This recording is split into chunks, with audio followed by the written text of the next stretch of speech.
We are live now.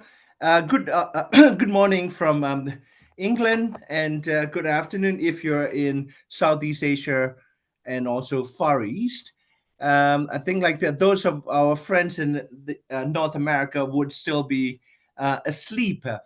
We have a very exciting panel of speakers and engaged public intellectuals from Japan, from Palestine, and from Pakistan.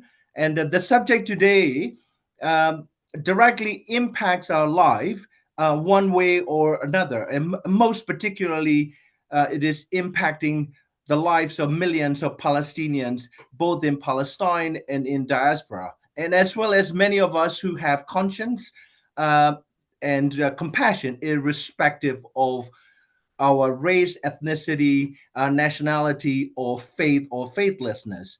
The subject today concerns us because it touches on, what every one of us has felt.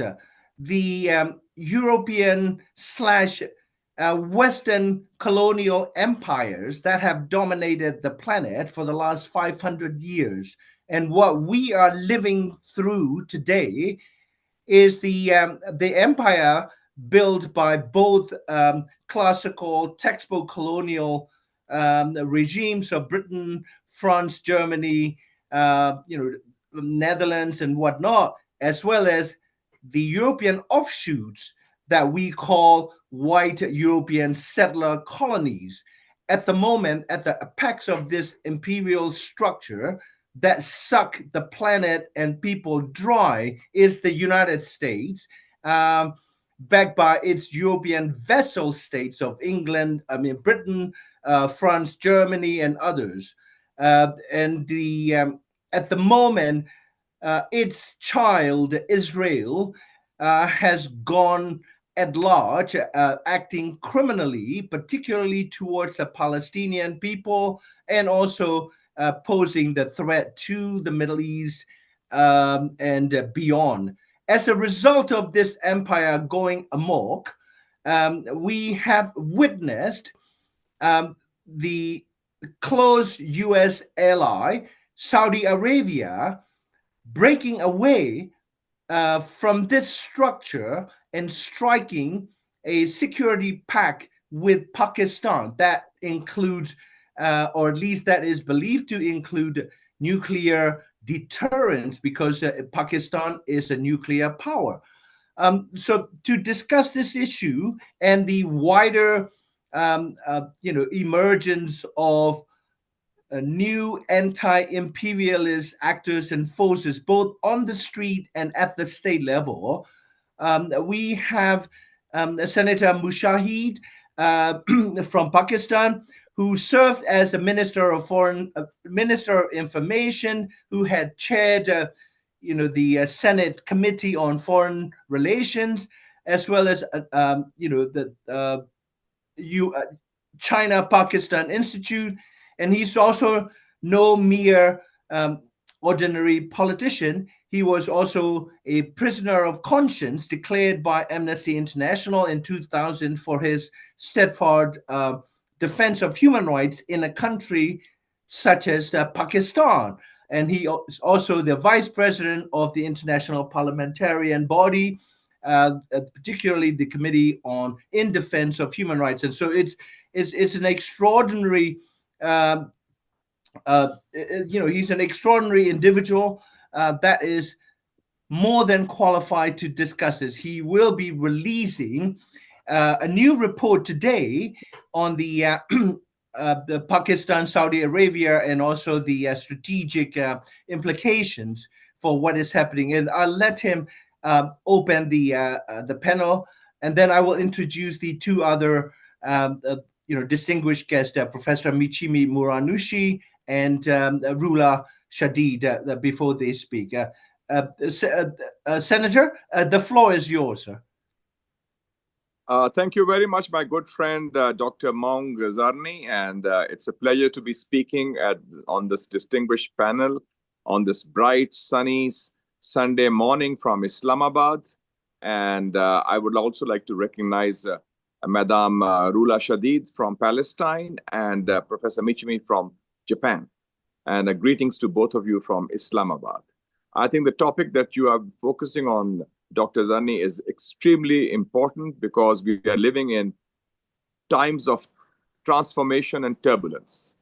And this reminds me of a very famous saying of the great Lenin. He once said, there are decades when nothing happens, and then there are weeks when decades happen. I think we are living through that epoch, where that in the weeks that we have seen, decades are happening, huge transformation. So I'll first of all focus on the big picture, then focus on what you said about the Pakistan-Saudi defense agreement, on which we are releasing a report today from my think tank, and that report will be available online also, and anybody who wants it can have it from Dr. Muang Zerni, with whom I'll share the report. And then we'll say what can be the way forward in these transformative times. Let's look at what people have been talking about, the epochal changes that we talk about. President Xi Jinping of China, I was recently in China, by the way, and Vietnam and Japan, he said that we are witnessing changes that have not been seen for a century. We are witnessing changes that have not been seen for a century.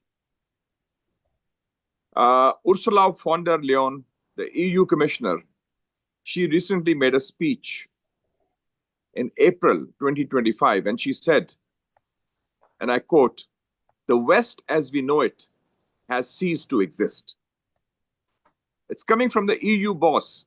The West as we know it has ceased to exist. President Macron made a statement to his ambassadors. He speaks to them every year in the summer. Last year, I think it was. And he addresses the French ambassadors who are on home leave in the summer. And he said, and I quote, 300 years of Western hegemony is now coming to an end. So what we are witnessing today, my friends and comrades, is the transformation of the global world order, which even The Economist, where you live in close by to London, Dr. Zarni, The Economist had a cover story last year, I remember, before we met this summer, and it said that the Western-led liberal international order is slowly coming apart.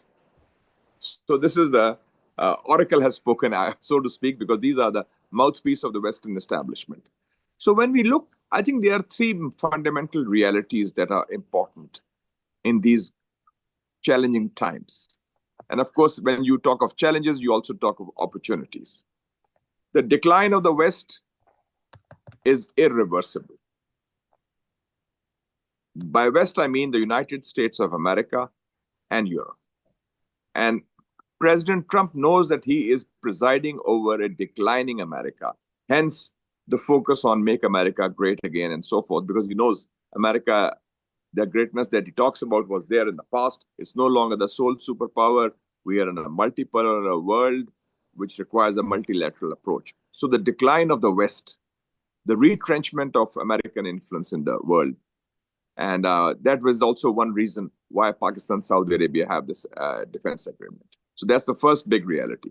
The second one is the rise, the emergence of the Asian century spearheaded by China.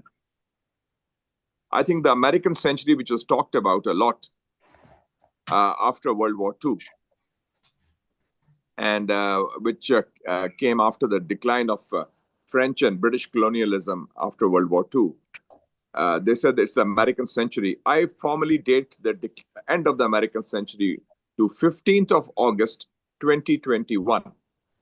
And why do I say 15th of August, 2021? Because that is the day they left, the American troops left Afghanistan in a humiliating retreat.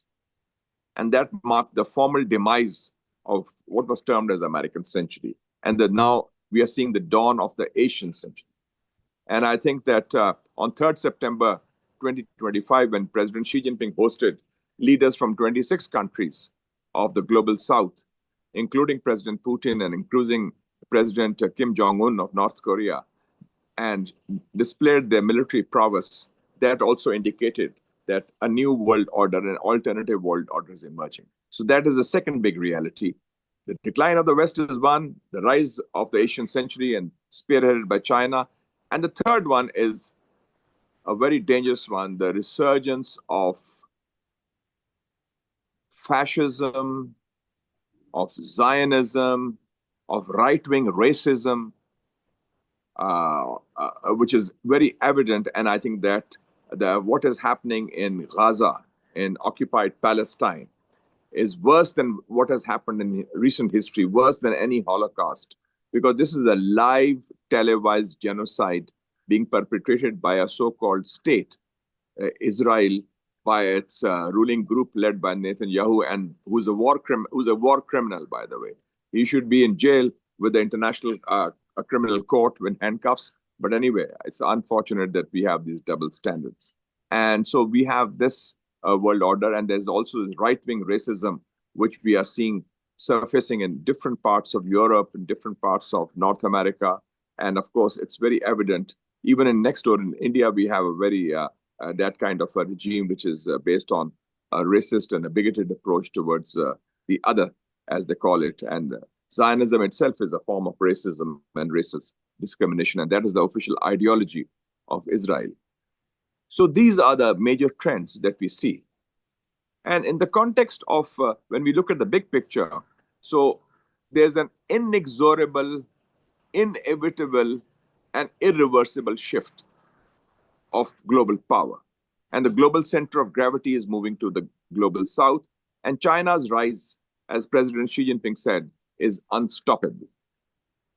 When we talk about the Pakistan-Saudi agreement, defense agreement, Pakistan and Saudi Arabia have a very old relationship. Pakistan has always been a player in a different form in the Middle East. We are the only non-Arab country that has taken part in 2 Arab-Israeli wars. Pakistani pilots participated in the 1967 war, June 67 war, Arab and Israel, on behalf of Jordan and Iraq Air Force, and we shot down 3 Israeli planes. And during the October 1973 Arab-Israeli war, our planes took part on behalf of the Syrian Air Force and the Egyptian Air Force, and we shot down also 2 Israeli planes. So we have been a player in that. And the first Islamic summit, which was co-hosted by King Faisal and then Pakistan's Prime Minister, Mr. Bhutto, in Lahore in 74, was the first time when the PLO, the Palestine Liberation Organization under Chairman Yasser Arafat, achieved global recognition as the sole legitimate representative of the people of Palestine. So there are 3 reasons for this thing. Number one, it's very clear that Israel is the main threat to the Middle East peace and global peace. And Israel is embarked on what they call Eretz Israel, Greater Israel. They have launched aggression against 6 countries in the last couple of years, starting with Palestine, of course, then Iran also, then Yemen also, then Lebanon also, then Syria also, and then finally on Qatar. So, backed by the United States of America, backed by the Western countries through the hypocrisy and double standards. And they have got full backing. Nobody's stopping them. So the threat of Israel is now being seen by even these Gulf Arab countries. And the second most important thing is that the United States had an agreement with these countries to protect them, to provide security for them, for which they had spent billions of dollars. The US has failed to do that. There was no stopping of the Israeli aggression attack on Doha. And the American missiles, Patriot missiles, their batteries, they failed. So there is a recognition that Israel is the main threat, and the main threat has to be met by other countries who are friendly. And the second issue is America has failed to deliver on its promises of security. So disillusionment with America, and hence Pakistan has emerged for countries like Saudi Arabia as a feasible security alternative, because Pakistan is a country of 250 million people. We have a large armed forces. We also have the nuclear strength, and we are the only Muslim nuclear power. And recently, when India launched aggression against Pakistan in May, we gave them a bloody nose. We shot down 7 of their planes, including Rafales and MiGs. and SU 29 also. And Pakistan has that willingness, ability, and capability, and I would say will, skill, and also the political vision to play that role. So Pakistan is seen in that context. And of course, it's a purely defensive role. We are there to protect our friends, and we've done it in the past. We also have had security agreements with other countries. And recently, when there was the World Cup in Qatar 2022, Pakistan Army provided protection to them. Finally, I like to say, what is the way forward when we talk of the new emerging order? I think three Ds will define that. Three Ds. First, the democratization of the global order.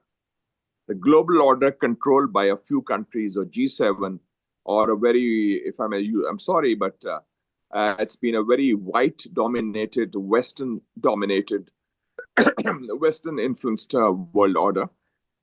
That is no longer the case. The global South is now the majority.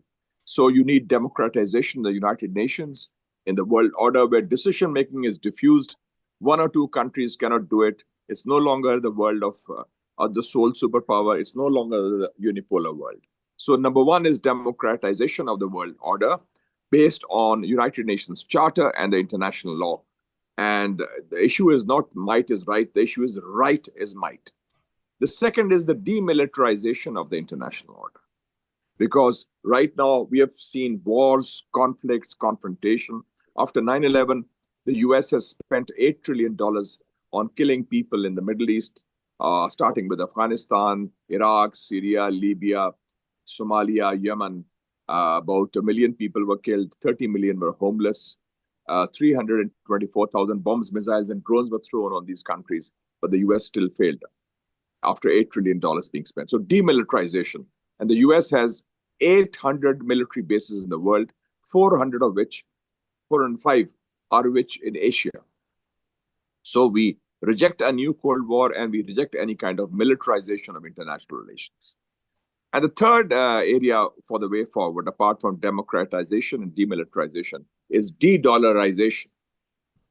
Because the dollar is also being used as a weapon by the United States. And there are 193 members of the United Nations. Out of those, 68 countries have said they're willing to trade in currencies other than the dollar. So the process of de-dollarization has begun, whether it's the Rand, RMB, Ruble, Rial, or Rupiah. So this is going to be the other currency, which is very much there. So I would like to close on that, and I feel that we should welcome the coming of this new order and the decline and ultimate demise of the old order, which failed to deliver, which was inequitable, and which was unjust. Thank you so much. Yeah. Thank you so much, dear Senator. We will return to some of the most crucial issues you raised and solicit the opinions from the other distinguished speakers. Now, the next speaker here is Rula Shadid. She is co-director of Palestine Institute for Public Diplomacy, and she's and her group is a co-plaintiff in the case against the two German chancellors, ex and present, as well as foreign ministers, for Germany's direct participation as arms supplier and protector of Israel in the 2-year-long live stream genocide. And rather outrageously, former German foreign minister Anna Baerbock has been anointed or appointed or elected, whatever, as the president of the UN General Assembly. This is the type of the senior official that would be in the dock at Nuremberg, if there is ever a Nuremberg 2.0. And now she is the shepherd of the world's largest assembly, UN General Assembly. And Rula's group has teamed up with the German Lawyers Collective in Berlin, and they are in a legal pursuit for justice against the German war criminals. Almost 80 years after Nuremberg finished. Rula, The floor is yours, and thank you so much for getting up early to do this. Thank you very much, Mom. It's such an honor to be on this panel, and I fully agree with what Senator Mushahed have just shared with us on the analysis of how things are changing. But what I would like to add to the elements of change that Senator Mushahed has spoken about is also the change we are seeing on a grassroots level. And that is a very clear message to the world that the world order, as it has been managed by the global minority, I would say, not even West, is very evidently becoming unbearable to the world. And also, this is a very good opportunity to highlight how we are starting to realize more and more, not because it's a new phenomena, but we are starting to realize it with what is happening in Palestine. And this also shows how the Palestinian struggle is very much core to many of the changes that are happening in the world. We What we're seeing today is just a continuation of colonization. I would never claim that the colonization of the region in the East Asia, I would say, has been over. Neither has it been over in any of the continents that were always a target, specifically in Latin America, in Africa, and even in South Asia. And how do we know that? Is because the global minority, I would say, has packed up in different ways and in different direct and indirect ways of colonization. And it just also continues. What we're also seeing is that it has been more and more now coming to the surface how this colonization has been actually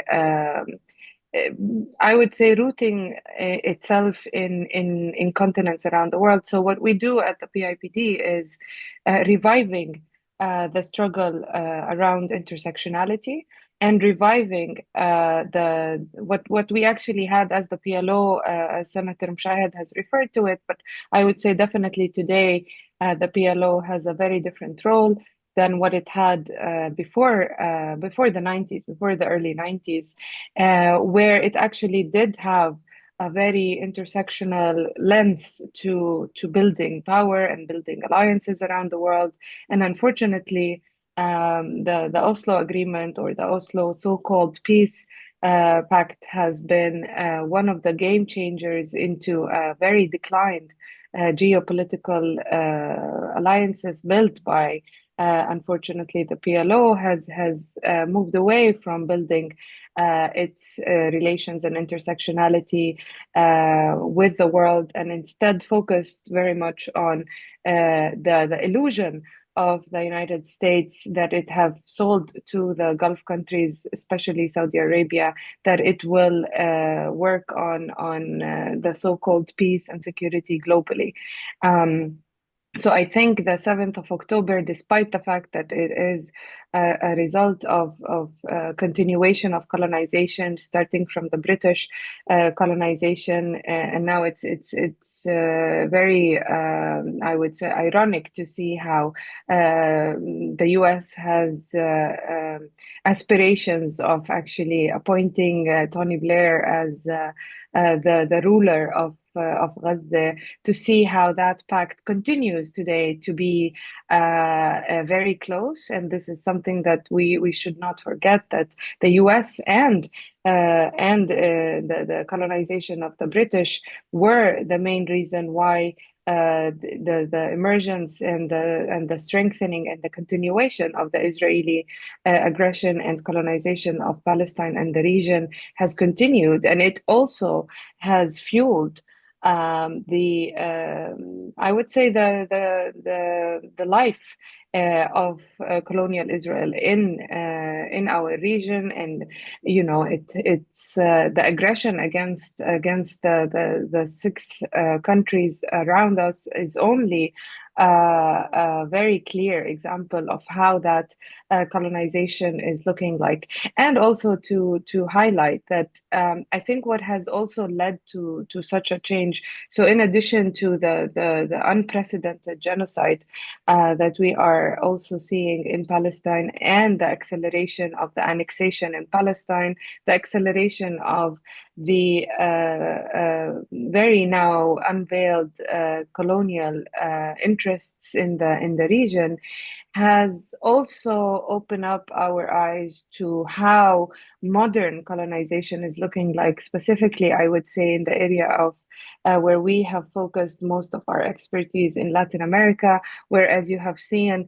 President Petro in the last week has shown the world that if Palestinians can do it, then we all should also be able to do it. If Palestinians that have been under colonization for the past almost 100 years, and Gaza that has been besieged for more than 17 years, following a series of non-stop colonial actions, whether it is ethnic cleansing or expropriation of land, or mass incarceration, or delegitimizing and sanctioning and criminalizing our entire political life, has actually now, this veil is now almost totally actually unveiled, and what is also making it very powerful is that the enemy and the colonizer is with its hegemony and its arrogance, I would say, has now been involved in the oppression of millions and millions around the world. As I said, it is what I wanted to highlight on is that what Senator Mushahed also touched upon is how this colonizer, specifically, I would say, through its, I would say, soft tools, but that are definitely made to make major changes in the world and continue and expand its hegemony by manipulating and selling technologies that are only made for oppression, something that many of the world's current and emerging powers of the extreme right wing, the extreme, even fascist regimes around the world is getting in alliances with each other, so that and this has always been the case, where all these colonial powers they share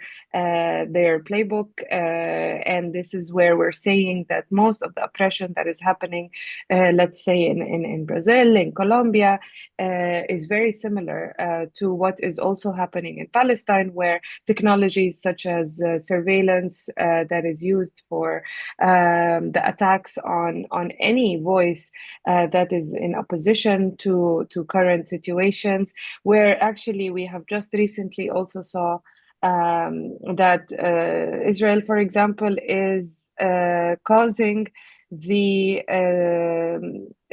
transfer and the displacement of indigenous people around the world, including specifically in Latin America. I would specifically talk about the example of Argentina, where in the Patagonia region, the indigenous people are being displaced so that Israel can exploit and extract water resources as a gesture and an agreement with the Malay government, and that is, it's entirely absurd, but also not very surprising to see that they continue with this colonial thinking, that they're all the way across the Atlantic, strengthening their pacts. This is also what we saw during the Bolsonaro time in Brazil, where In every right-wing demonstration in Brazil, we see the Israeli flag together with the Brazilian flag. So what this kind of indirect colonization and the spread of dominance of the white hegemony and supremacism is now becoming more and more something that people understand, that this doesn't come in a vacuum. This comes because of the continuation of fueling of such vicious, I would say, pacts. That is, of course, the global minority led by the United States of America, regardless, by the way, of the administration. And this is very important that we highlight this, that the Israeli current government is not the only or a unique oppressive system. It is actually a continuation of a bigger project. What is different is that every administration has its different tactics, but this does not mean that this is not a continuation of the colonization. And the reason why I am very much emphasizing on this is because I think today we need to understand that modern colonization is becoming the biggest challenge we have in the world order, and very also interestingly to see how Palestine is at the core and continues to be at the core, not because the Palestinian cause is more important than any other cause, but because it is basically it has the involvement of these biggest colonizers in the region that shows that their interest in East Asia is or the so-called Middle East um, is not acceptable anymore. And also the unveiled relationship between the US and Israel. Now there's nothing left, which has led to Saudi Arabia-Pakistan Pact, and which is also leading to a very much a bigger urge for states to I would say, think where have they put their cards, how have they played their politics, and how have they decided on which pact to make and which not. Of course, I mean, for Palestine, these new pacts are very interesting.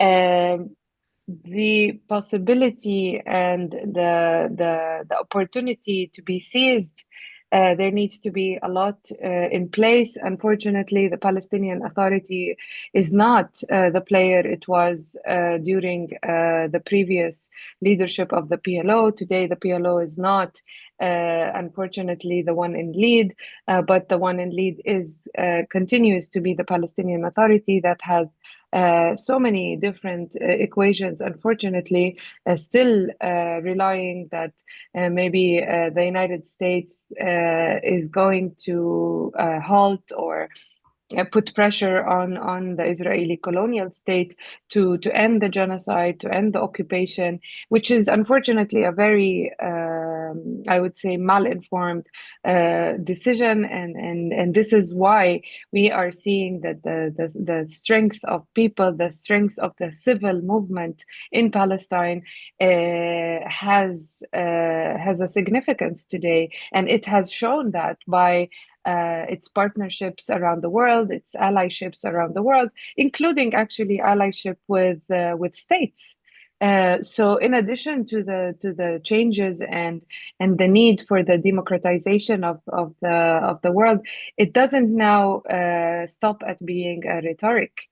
It is starting to be proper in action, where we have seen now, you are seeing, probably following what is happening with the dock workers in Italy, the dock workers in Spain. We have recently seen the true, I mean, it's emerging. It's not where we want it to be, but at least it is emerging in terms of the people's power. And I think that element cannot be ignored, nor can it be undermined in any way. And that the changes that are happening also are very much due to the awakening of many, specifically within a certain age group in the world, where we are seeing more engagement. We have never seen such engagement globally on a so-called foreign topic like we are seeing it on Palestine and for Palestine. And I think people are starting to realize that this is not about Palestine. And this is what we are also pioneering and lobbying for, that it is not about Palestine. It is about the supremacy and hegemony of specific states that are dealing with the world as if it's their playground. And so it is time for us and to refuse this power and this order, the old order, but also how do we together build the and very quickly build the allyship and the alliances that would first stop or affect the stopping of the current genocide in Palestine, but also make it difficult, at least, if not impossible, to repeat such heinous and hideous crimes that like the ones that we are seeing in Palestine. And I'm only proud to be a very tiny part, actually, of this entire change. Again, as I said, from a perspective of civic movements that are being very much united with the bigger Palestine liberation movement, but also the global majority liberation movement. Yeah, thank you, thank you so much, Ruler, for that perspective, very much grounded, in the grassroots. And I came from Myanmar, the country that was colonized by the British for 120 plus years, and so many of us from the global majority. I stopped using the term global south, that we are the global moral majority and we're ruled by a small global, not even elite. Elite indicates some kind of superiority. As the late Samuel Huntington, the author of this controversial "The Clash of Civilization," targeting Islamic civilization as if it were at war with the Christian West, admitted in one of his writings that the West, or the Kipling's white man, is not superior in intellect or culture or civilization. The superiority of the West is the organized violence against the rest of the world. It is the violence that they excel, not in civilizational pursuit. And so the next speaker we have is Professor Michimi Muranushi. He did his doctorate and MA at the Yale University in International Relations. He's a professor of international relations and law at Gakushuen University, formerly known as the Imperial College in Tokyo. He's one of a very rare Japanese scholars in that he is very self-critical, critical of Japan's role in the Second World War. He's also specializes in genocides and war crimes wherever they may be, particularly in North Korea, Myanmar, and about 9 months ago, we traveled together to to Palestine to bear witness and to study what Israel's colonization and slow genocidal process entails for the Palestinian people. Professor Michimi Muranushi, the floor is yours. Thank you very much. Thank you very much for inviting me to this occasion. I'm very proud and to be able to be together with Senator Mujahid Hussain and Ms. Rul Shadid. I think my knowledge about Palestine and Israel might be small, but here is my speech, which is entitled Israel Exposed, Saudi Arabia Redirected. Wait a second. Yes. The world has changed profoundly since pre-October 7, 2023 year. Before the date, Israel had achieved the Abraham Accords and appeared on the verge of diplomatically isolating the Palestinians by forging closer ties with Saudi Arabia and other Middle Eastern nations. While these relationships seemed primarily commercial in nature, they signal a serious shift. The region's largest power was seemingly prepared to sideline the Palestinian issue in pursuit of economic prosperity. At that time, a growing divergence had already emerged between the will of the people in Muslim majority countries and the policies of their authoritarian governments. Israel's transformation into a high-tech powerhouse had appealed strongly to regional leaders, but not to the broader public. Ordinary people across the Middle East remained far more connected to the Palestinian plight than the rulers, and they were less swayed by the promises of business-driven normalization. The October 7 Hamas attack had a fundamental aim to expose the true nature of Israel, not just to Muslim states, but to their citizens and to the global community. In essence, it was an act meant to reveal Israel. 4 decades under the protective veil of Jewish historical suffering and the tragedies of the Holocaust, key aspects of Israel's formation, particularly its engagement in ethnic cleansing, were obscured.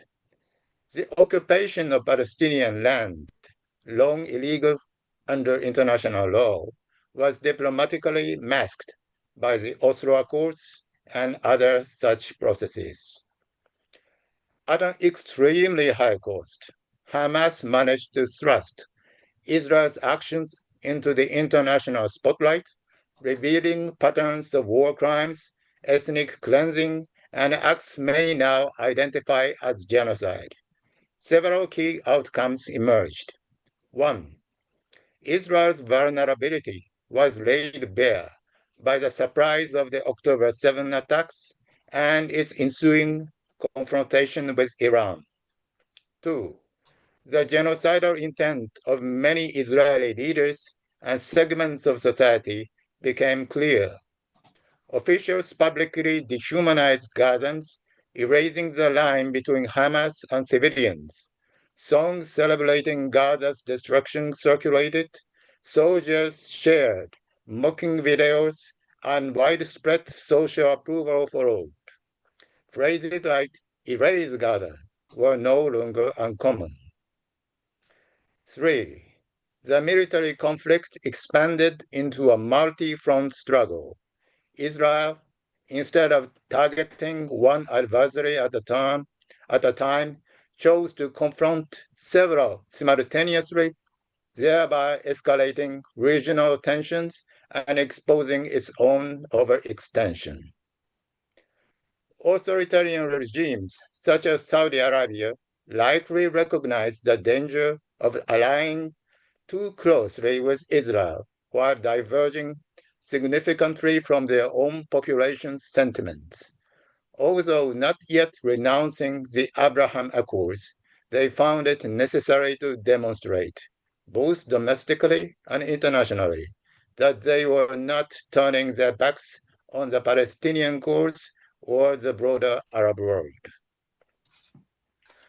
A critical question in geopolitical intelligence is whether the Trump administration truly grasps the implications of this shift. Was it watching for signs that Middle Eastern powers, frustrated by US inaction, might turn toward a nuclear-armed Pakistan? Trump's personal affinity for Netanyahu may have blinded him to the broader stakes, not only the tens of thousands of Gazans' lives, but also the reputational and strategic risk facing Arab leaders. Amid the ongoing wars in Gaza and Ukraine, American prestige has undeniably declined. The Saudi-Pakistan alignment would have been unlikely if Washington opinion still carried decisive weight. But the surreal pragmatism of U.S. policy, such as Trump's proposal to buy Gaza, further eroded its credibility and global standing. There is also a widening gap between the U.S. government and its people. A significant portion of the American public, including many Jews, are increasingly critical of Israel. Yet, political leaders across party lines remain bound by long-standing ties to pro-Israel campaign donors. The 2025 Democratic primary for New York's mayoral race revealed that even American Jews are reconsidering the future of Israel, not as a Jewish state, but as one grounded in equality for all its citizens. It's a long battle, but the shift has begun. In this context, Saudi Arabia's pivot towards supporting Palestine, despite likely pushback from both Israel and the US, represents a small but meaningful step forward. Israel has now revealed itself to be a rogue state, committing atrocities under the hollow pretense of anti-terrorism. Many Israelis appear indifferent to the mass suffering their state inflicts. Meanwhile, the US continues to funnel military aid to Israel. Under these circumstances, any move toward Palestine must be encouraged and sustained. The Israeli assault on Qatar severed a catalyst for Saudi Arabian Saudi-Pakistan Pact. However, this development should not be overestimated. Beneath it lies a deeper concern. The world is witnessing multiple genocide following in parallel. Palestine, Rakhine, Myanmar, and Xinjiang, all bearing elements of settler colonialism. Yet, global responses differ widely. Most Muslim nations strongly opposed the genocide of the Rohingya in Myanmar and have become more vocally critical of Israel since October 7. Yet, there remains the troubling silence or even complicity when it comes to the persecution of the Uyghurs and other Turkic Muslims in Xinjiang. South Africa, which led efforts to bring Israel to international courts, has largely ignored Chinese action in Xinjiang and has even praised Beijing. The US, an early critic of China's actions in Xinjiang, has allowed Israel to continue its own campaign of destruction in Gaza. Meanwhile, China condemns Israel's aggression on Gaza while simultaneously continuing its oppression in Xinjiang. What emerges beyond the horror of Gaza is a deeper, more global problem: the universalization of double standards. These double standards are not confined to the United States alone. They are now prevalent across the global South as well. Thank you very much. Thank you, Professor Michimi. We have about 10 minutes, and with your permission, I'd like to extend it to maybe 15 minutes or so. So each of the three speakers will have the final word on the topic that they are most passionate and expertly about to speak on. Dear Senator Mushahid, you mentioned like three Ds: demilitarizing, or the need for demilitarized world order. In other words, the need to promote peace rather than, the second or third Cold War. And then you mentioned democratizing the world order rather than have a few, usually like European ex-European colonial powers and the imperial USA dictating what happens in the international arena. Um, as Professor Michimi pointed out, there's also a need to have a internal respect for human rights and democratic rights of different communities living within nation states, whether in Pakistan or Myanmar or or other states that we look to as part of a new anti-imperialist order.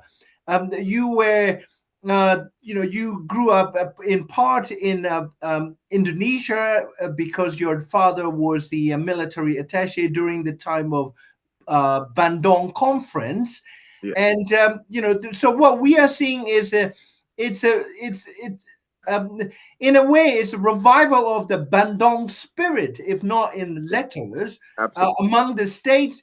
But now we have the Bandung on the streets of the world around the issue of the U.S.-sponsored genocide in Gaza.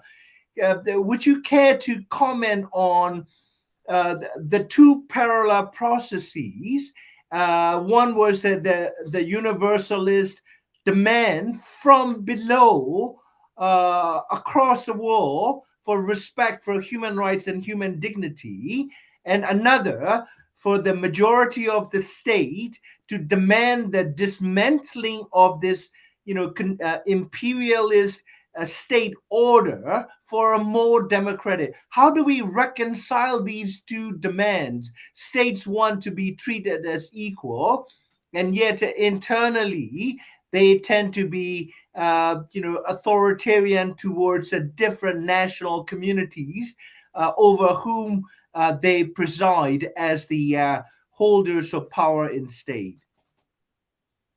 I think that about this issue of internal oppression, I think the biggest example is next door, a neighbor of Myanmar, a neighbor of Pakistan. It's India. India was conceived along with Pakistan as an open society, open state. And now, because of ideological proclivities of the ruling regime, which is very close to Israel, by the way. If Israel talks of Zionism, the Indian state talks of Hindutva. And Hindutva is basically about building a Hindu state to the exclusion of other non-Hindu minorities. So I think, and there have been pogroms, there have been lynchings, and there have been killings of people also. That's extremely important. One of the key, I think, what gives you, I feel the glass is half full, and it gives me a glimmer of hope is what Professor Rula Shadid mentioned. I think that's it's a historic development. That is the power of public opinion in the Western countries, United States, European countries, who have risen up against their own regimes to support Palestine against the genocide. And I think that's been an amazing development, even in the United States. And I remember when I was a student in Washington, in Georgetown University, and we used to take part in demonstrations for Palestine, and when Arafat also came to New York, he met Professor Edward Said, who was one of the very preeminent Palestinian American intellectuals in Columbia University, and who wrote the book also about Orientalism. He told Arafat that the day Western public opinion changes against Israel in favor of Palestine, that will be when you will come closer to your goal. I think that is happening today. And I think that there is a uprising, you had before the Occupy Wall Street movement, other movements also. So this, and Palestine has galvanized, I think, the global conscience above any race or religion or community and nationality. And that, I think, is something which is very, very hopeful, notwithstanding regimes, whether Western regimes or even Arab regimes or Muslim regimes, because the regimes are fearing their own people. They are following an agenda. Mostly, the Western regimes follow a mostly militarist agenda, military-industrial complex. But the times are changing. So that gives us hope, this power of public opinion. And I think, Dr. Zarni, what you're doing is mobilizing that and harnessing that power of public opinion and bringing a synthesis between the West and the East on common issues like Palestine, which is the need of the hour. Yeah. Thank you, Senator. The Professor Amos Goldberg, the professor of Holocaust history at the Yeah. Hebrew University in Jerusalem, recently wrote that Israel had two iron domes.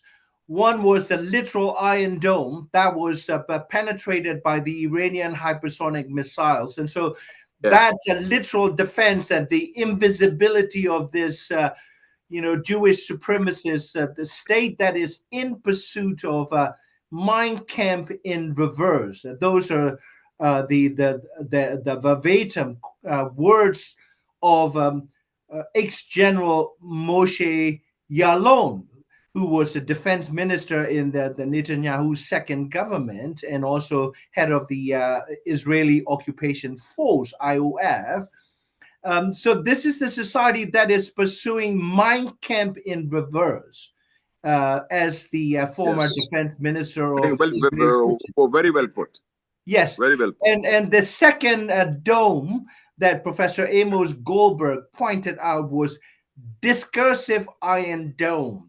Israel is the only democracy in the Middle East surrounded by authoritarian Arab regimes. Israel is a country with the rule of law. All that stuff. And all of that has been All that. demolished, right? And so you're rightly optimistic and hopeful that the shift in the global moral public opinion has dealt a severest blow Yes. to the state of Israel that is founded on Jewish supremacy, exclusionary racism, which is the reverse of Nazism, but this time using the language of eternal victimhood of the chosen people. This is like the mix of like a biblical fairy tales with the imperial mindset backed by the entire Western, in quotes, civilization. So let me invite Rula to share how she sees things in the next 5 to 10 years and beyond, and that we are all Palestinians today. Well, that is a very important and question because unfortunately we don't have kind of a manual to how to deal with such atrocities and how to deal with a televised genocide. It is indeed literally unprecedented. So we are struggling to analyze what exactly will happen. As it has been pointed out during this talk this morning, it's things that have happened during these 2 years have affected what has been building up for the past at least 100 years. So how will this play out is not exactly very clear to everyone. However, what is clear is that the world will not be the same before 7th of October and after 7th of October. But just to emphasize, that doesn't mean that what happened in 7th of October was suddenly the face of the Israeli colonizer becoming vicious. It is only a continuation of the colonial project that has reached a different level because of lack of accountability, because of hypocrisy, because of double standards. All of these, by the way, are not new to us. Yes, maybe today they're more noticed by people, but this is exactly what we have been actually also pointing out for the past almost 80 years that no, Palestine is colonized. Palestinians have the right to resist in all manners to end the colonization of Palestine, and hence end the last colonial existence in the traditional manner. So what will happen in the future is, I think, what we have aspirations for. So basically, one, I think that people will not very suddenly now unlearn what they have learned about Palestine and about colonial Israel and its allies and how they operate and how they manipulate and how they rule with hegemony and rule with arrogance and rule with a pure sense of supremacy over the others. The second is that we have also seen, and again, we cannot ignore the power of the people and how the organization around, whether it was Palestine or it's another also topic, have shown pure results, have shown that despite the ongoing horrors, that we can still think of a brighter future. And the third is definitely the geopolitical new formation of blocks that have very clearly now, whether in actions like the one that we saw in the inauguration of the Chinese ceremonies, or what we are seeing between Saudi Arabia and Pakistan, or what we are seeing also as I would say people's revolt around the world. These are things that are very clear outcome of where these atrocities and such actions could take us. Now, the major problem is that we continue to be in a genocide. Hence, Palestinians are very eager to see a stop of the genocide, but also what are the outcomes of such cost? It is an extremely high cost uh, for Palestinians. Yes, again, it is a continuation, but it has never been to such a volume. And so there is indeed a very urgent need to have sanctions put on colonial Israel, to have the interference of well, as President Petro has put it, the interference of armies to stop the genocide. But I would say that a complementary of actions today are more needed than ever. And unfortunately, the authoritarian regimes around the world are not helpful in that sense. Unfortunately, we still see a hypocrisy not only from the so-called Western countries and the global minority, but we also see hypocrisy from many Muslim countries that say that they are allies with Palestine, but the only thing that they're doing is actually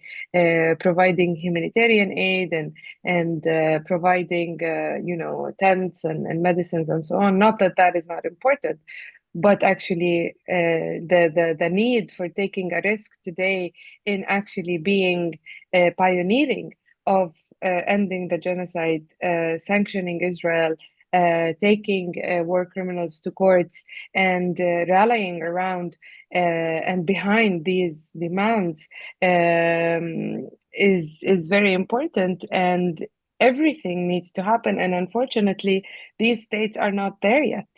And so I think that we will be seeing a domino effect of the people's rise in East Asia, which is, by the way, and South Asia, which is something that we are seeing in what is now referred to as the West Asia and South Asia Spring, and it doesn't come in a vacuum. Again, these things are very much connected. These things are very much related because people are inspired by each other. And so I would say that we will be continuing to see, unfortunately, of course, a lot of suffering, a lot of crackdown, because these regimes are in their final chapter. And so usually in your final chapter, you are the most vicious, you are the most aggressive, you are trying in every way to kind of protect the remaining I would say traces of hegemony and power. And this is something that history has taught us. This is not also unique to us. So I think, and I hope that we will see short-term realizations like the ones that we are seeing, for example, unfortunately, I don't understand how the United Nations can give a forum to a war criminal to speak to the world about whatever this war criminal has to say. But still, we saw that the hall was pretty empty, and that is very new to Israel, who, as you very rightly said, has been ongoing and ongoing about their eternal victimization, which is now also very much this veil has fallen. Two, also, the talk about a creation of a new order is not a talk anymore, but is actually being put in action. So I think that all of these elements and all of these changes will definitely materialize into permanent change, at least for the next epoch that we are seeing, mainly led by a non-polarized world where things will never be the same as before the 7th of October. Yeah, thank you, Rula. The senator had the next appointment, so he had left our conversation. Let me just take 1 minute to share my thoughts, and then I'll give Professor Michimi the last word on the international system and how it is realigning, hopefully for the better. Like back in 1990s, early 1990s, when I was a student in the U.S., we had this Battle of Seattle against the World Trade Organization. The rallying cry at the time was another world is possible. As Rula pointed out, is it not only possible, the people on the streets, as well as the majority of the states are pursuing that world, but we are looking at essentially post the United States, post imperial world. In this regard, sitting where you are in Tokyo, do you see any progressive, ideological trends in the wake of essentially the collapse of U.S. and Israeli, or essentially liberal hegemony? What we are seeing is no longer the continuation of the hegemonic control of the US over the rule of law, international law, human rights, liberal democracy. All of that has collapsed because the very Western powers themselves have demolished the international ideological and institutional structures they have built, on the ashes of the Second World War.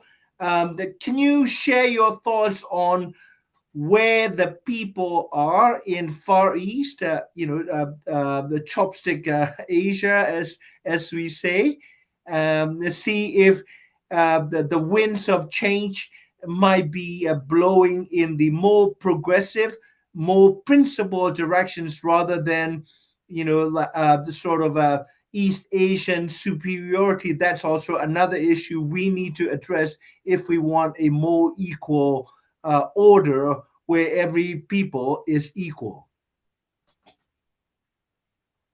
I'll start with something I can recognize. One is that the Japanese as a whole have been increasingly concerned with the situation of Palestine, especially Gaza, and they tend to be on the side of the Palestinians rather than on the side of Israel. And they don't understand why Israel continues to attack Gaza so heavily, so intentionally, intensively. And I think they just wanted the explanation about it. But the media, the official media, and the other media could not give them enough explanation about what is happening. I asked my students to look back old newspapers, for example, in their homework, and see if major Japanese newspapers in the 1940s or 1950s ever reported deeply about the Nakba, ethnic cleansing. I think what they found out is that those major papers very rarely mentioned Nakba, and they tended to regard the problem as a kind of conflict or the establishment of the State of Israel. So from that, I would say that the Japanese are very mild and pacific people now. And they tend, the problem with that is that they tend to regard the current Palestinian issue not as a matter of justice or human rights, but as a matter of conflict. So if you keep continuing calling it a conflict, then the next thing you should aim at should be peace or compromise or the ceasefire. And where is the fundamental problem of the Gaza and Palestine? That kind of issue is sensed by the Japanese, but not officially mentioned by the government, by the Japanese government or the major media. So that is going to be the problem. I think if you take a look at what is being discussed in Japanese parliaments, if you wanted the keyword justice in their discourse, I think it is more rare that Japanese politicians use the word justice in parliament than in the parliaments of other countries. So I think the Japanese are accustomed a little too much to pacifism in order to think about human rights in other countries. So apart from Japan and take a look at other countries like China, I think, in my opinion, what they are doing is that material life, prosperity, can be an alternative to human rights. That is the kind of position that China is going to propagate to the world now and in the future. In other words, I think, well, there are some many problems of the world, and there are some people who are suffering. But if, in general, material wealth and the elevation of living standard is achieved, those human rights problems can be decreased or diminished. So I think that kind of underestimation of serious human rights can be possible, especially in growing Asia or growing global South. That is something that we should be aware of. Yeah. Yeah. Thank you so very much. Rula, would you like to have a few words before we close?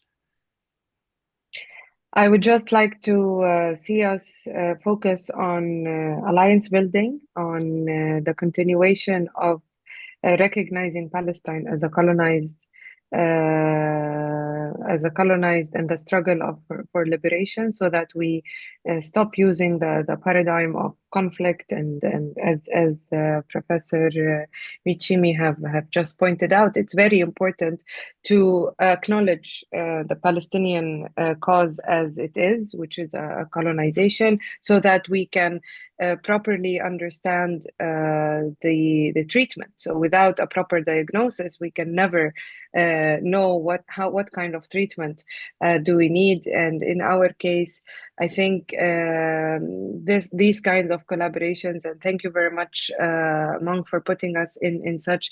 It's reviving, it's refreshing, it's exactly what we need to be seeing, and also the importance of how our people come together in such also forums to echo what the people on the streets are saying and demanding, which is justice and liberation, not only for Palestine but for all. Yeah, thank you so much, Rula. When I was in Palestine with Professor Michimi, we met with Dr. Mustafa Bagauti and others, including like the El Haq, staff and leadership, and a wide range of Palestinian resistance leaders and organizations. And what we have proposed is to link, the solidarity networks across Asia, and also as well as the Africa and Latin America, and maybe hold a first, online conference on Palestine. The clarifying that we need to look at this issue not as a conflict, but as one of colonization by the European states. Yeah, and so it will be great to involve you in that, and then and possibly that we would hold a conference in Tokyo or Seoul or Kuala Lumpur with Palestinian presence front, left, and center. And thank you so much for getting up early to do this. And thank you to Professor Michimi Muranushi. Thank And you. so Thank you. we will continue to promote this intersectional solidarity between Asia and the Middle East and beyond. And thanks again. Thank you very Thank much you. for having